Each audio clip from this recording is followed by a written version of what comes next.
What are the 5 reasons that you won't give up when life catches you on the blind side? When the messenger of misery visits you, what are you going to do? What will keep you in the game when life knocks you to the canvas? Life's going to punch you right in the face. Life's going to fire you over and over again. You're going to be told you're not good enough. Your faith is going to be tested. Your family's going to look you in the eye and say, how do we get health insurance the next month? I don't know. But I know we're going to make it. You know who's going to bail you out? You know who's going to come and rescue you? You know who's going to come and save the day? No one. No one's going to come and do it for you. You're going to have to do it all yourself. See, the Buster Douglas that fought in the last fight was not the Buster Douglas that fought Mike Tyson. See, the Buster Douglas that got knocked down while fighting Mike Tyson had gotten out of an alcohol recovery center. His mother had died. His wife was ill with a terminal illness. He was considered a nothing, a bum. So when he got knocked down, Buster Douglas had a reason to get back up because he said, I'm dedicating this fight to the memory of my mama. Life is hard, man. That's what it's about. Life is a challenge. If you don't work as hard as you can, if you don't sacrifice everything, if you don't get rejected and keep coming back for more, if you don't get your loyalty tested and your faith tested, you don't love that thing if you bail out. So if you fought through all that, that's love. So you got to have some reasons that when life knocks you down, and it's going to. Hello, it's going to knock you down. When people disappoint you, and that's going to happen. When they betray you, and that's going to happen. When they lie to you, and that's going to happen. When they say, oh, you can count on me, and they won't show up, and that's going to happen. When you want to throw in the towel and give up yourself, and that's going to happen. When life collapses on you and catch you on the blind side, what reason can you remember that you can call on, that you can reach on, that can make you get back up?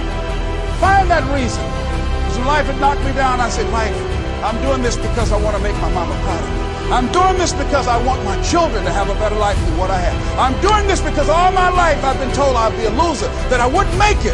I'm doing this to make them a lie. I believe like Frank Sinatra, he said the best revenge in life is massive success. I'm doing this so I can become massively successful.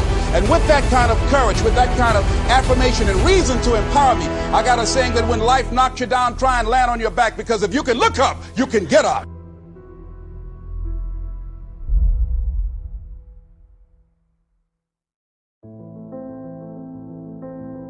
You don't have to be grim, but you do have to be serious. Hey, everybody hopes things will get better, but remember, the future does not get better by hope. It gets better by plan. And hope unaided by clear plans can finally become an illness. There's a Bible phrase that says, hope long delayed makes the heart sick. It's a sickness. I used to have the illness known as passive hope. It's bad. And there's one that is even worse, and that is called happy hope. That is really bad. The man is 50, and he's broke, and he's still smiling. That's bad. So get serious. Make plans. Put them on paper. My suggestion from experience. There's a phrase from the Bible that goes, without dreams and vision, we perish. How true. Humans have this unique ability to aspire, to dream, to go for something, to become something. Without that, life is not life. We must have dreams and never give up on our dreams. I'd like to share a few ways your use of time are affected by or influence the achievement of your goals. Have you ever thought that without some very clear written goals, you never even need to consider managing your time? Time essentials come from objectives well defined. Time can't be critical if objectives aren't defined. Now you might be one of those uniquely fortunate individuals who can keep all their objectives and purposes clearly defined in their minds and operate from that. But I wouldn't take the chance. Write your goals down and set careful priorities. Sometimes priorities are determined by the season. For a farmer in springtime, the season dictates his most important activities. During the spring, a farmer must work around the clock, burn the midnight oil, and keep the equipment running because he has only this small window of time for the planting of his crops. One of the difficulties of living in an industrialized society is the losing of the sense of seasons. When to pour it on, when to ease back, when to take advantage. It's easy to keep going from 9 to 5, year in and year out, and lose a natural sense of priorities and appropriate time. Don't let one year just blend into the next. Keep an eye on your own seasons, lest you lose track of values and substance. Part of setting priorities is learning to separate major activities from minor activities. This is a whole skill in itself, but once you have learned it, it will pay dividends you won't believe.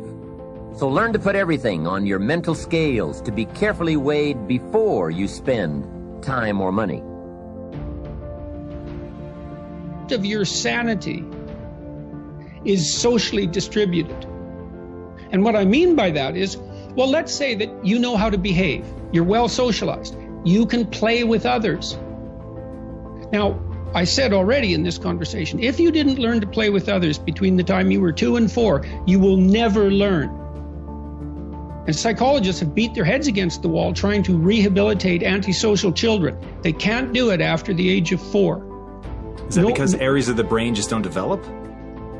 Well, it seems to be partly because the kids fall farther and farther behind. So let's say you make the leap from egocentric dependence on your mother at 2 and 3 to immersion in a peer group. Well, then you pick peers that are at your same developmental level, and you chase each other up the developmental ladder.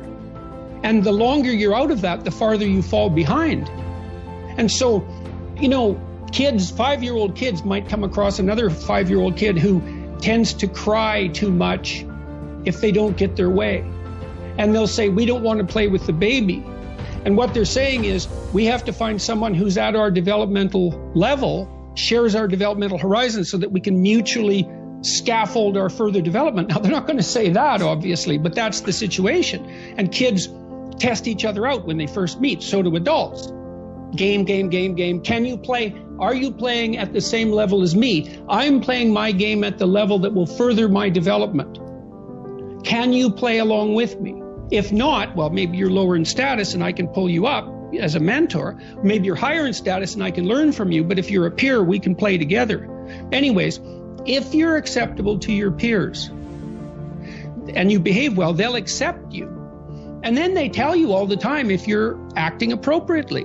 You know, if your jokes are funny, if you're dominating the conversation, if you're bringing something of value to the table. And all you have to do is pay attention to the social cues, and you'll keep yourself regulated.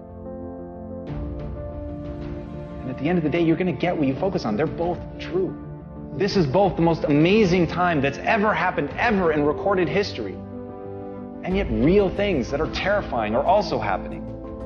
But where you put your energy, where you put your attention, where you put your focus, is going to determine what you see. And that is the most fascinating and the most important thing you have to understand about the way that your mind works. You get what you focus on. If you focus on the things that are bad, they will become real. They will become exaggerated. They will begin to monopolize your thoughts. You'll see them everywhere. It's called the reticular activating system. Your mind is literally designed to pay attention to the things that you notice. Once you notice a certain car, you see it everywhere. Once you notice a certain dog, you see it everywhere. Once you hear a certain name for the first time, suddenly you realize that that name has been all around you this entire time. But now that you're focusing on it, now that you're looking for it, it is everywhere. So whatever you look for, it's going to be everywhere. If you look for the negative, it'll be there. But if you look for the positive, it will overwhelm you. When you manage something, you do so to keep it going. Well, you don't need to keep time going. You don't even need to watch it. You can be completely unaware of it. You can go to sleep. Doesn't matter. Time just continually moves. Doesn't need you. It doesn't need me. It just keeps moving. We don't need to do time management because there's nothing to manage. It's automatic. It continually moves. What we need to do is priority management. With the time that is continually slipping away from us, we need to manage our priorities to maximize the time we have. So don't manage your time, maximize your time. How? By doing the things that are the most important to do at that moment. Make every day your masterpiece.